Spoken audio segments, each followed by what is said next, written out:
அன்பார்ந்த லூர்து தொலைக்காட்சி நேயர்களே, உங்கள் அனைவரையும் இந்த புத்தாண்டில் வாழ்த்துவதில் நான் மகிழ்ச்சி அடைகிறேன். உங்கள் அனைவருக்கும் என் இனிய புத்தாண்டு நல்வாழ்த்துக்கள்.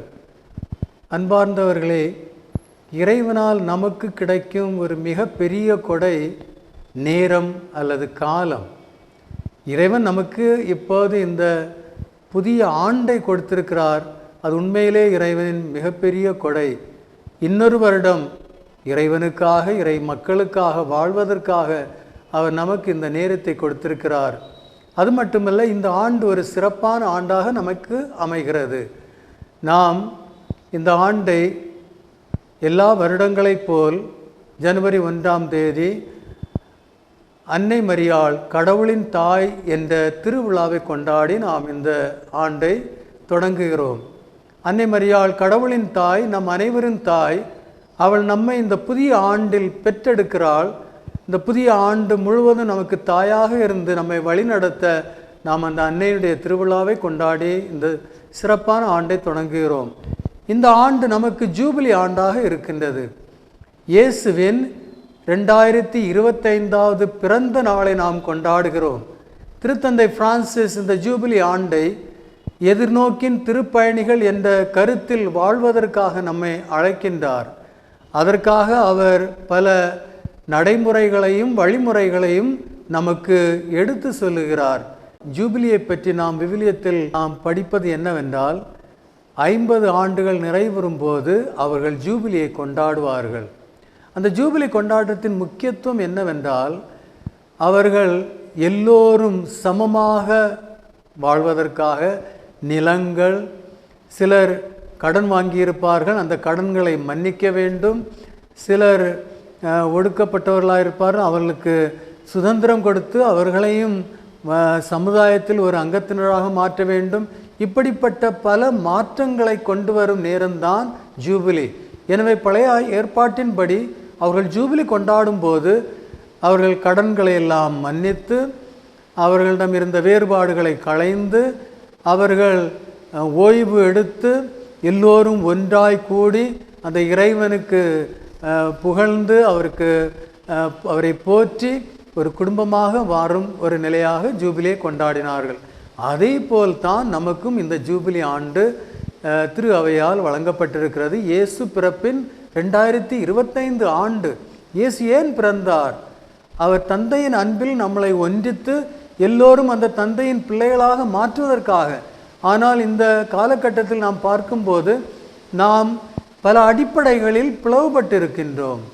பொருளாதார அடிப்படையில் வசதி உள்ளவர்கள், வசதி இல்லாதவர்கள் என்று பிளவுபட்டிருக்கிறோம். சாதியின் அடிப்படையில் பல சாதிகளை சார்ந்தவர்களாக மாறி நாம் சாதியின் அடிப்படையில் பிளவுபட்டு வேறுபட்டு இருக்கின்றோம்.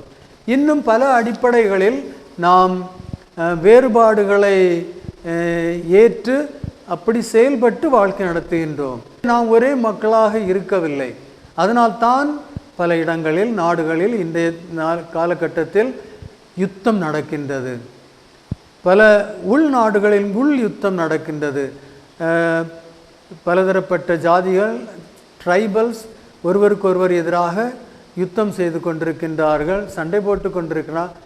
அங்கு என்ன, குடும்பத்தில் கூட இப்படிப்பட்ட ஒரு பிரிவினைகள், வேறுபாடுகள் இருக்கின்றன, பிளவுகள் இருக்கின்றன.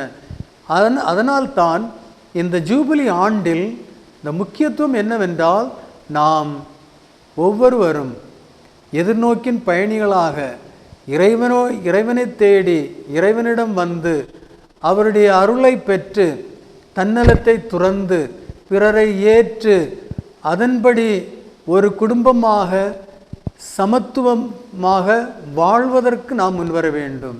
அன்னை மரியாளை பாருங்கள். அன்னை மரியாளுடைய அவளுடைய பாட்டு எலிசபெத்தை சந்தித்த பிறகு அவள் இறைவனை போற்றி பாடுகிறாள். அந்த பாட்டை நாம் நல்ல முறையில் தியானிக்கும் போது வறியவர்களை உயர்த்துகிறார், உயர்ந்தவரை தாழ்த்துகிறார், எல்லோரையும் சமமாக்குகிறார்கள். எனவே இந்த ஜூபிலி ஆண்டில் நாம் அன்னை மரியாளுடைய பரிந்துரையால் நாம் அனைவரும் இந்த வேறுபாடுகளை களைந்து ஒரே குடும்பமாக மாறி ஒற்றுமையுடனும் அன்புடனும் மகிழ்ச்சியுடனும் ஒருவரோடு ஒருவர் இணைந்து ஒன்றித்து பங்கேற்று நற்செய்தி பணியில் ஈடுபட்டு ஒரு நல்ல வாழ்க்கை வாழ நான் உங்கள் அனைவரையும் வாழ்த்துகிறேன்.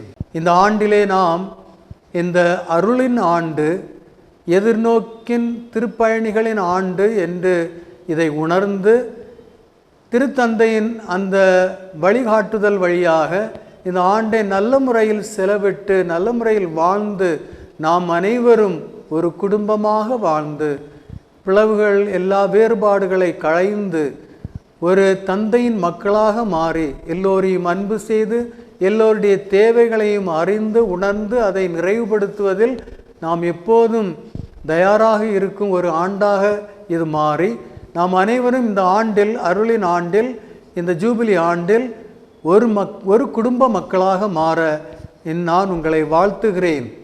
இந்த ஆண்டு நம் அனைவருக்கும் ஒரு சிறப்பான ஆண்டாக மாறி அருளின் ஆண்டாக இந்த ஆண்டு இருக்க வேண்டும் என்று நான் உங்களை வாழ்த்துகிறேன். எனவே எதிர்நோக்கின் திருப்பயணிகளாகிய நாம் அந்த இறைவனை நோக்கி பயணம் செய்வோம். ஒன்றித்து பங்கேற்று நற்செய்தி அறிவிப்பு பணியில் ஈடுபட்டு நாம் இந்த பயணத்தை தொடர்ந்து கொள்வோம். இறைவன் நம் அனைவரையும் ஆசீர்வதிப்பாராக.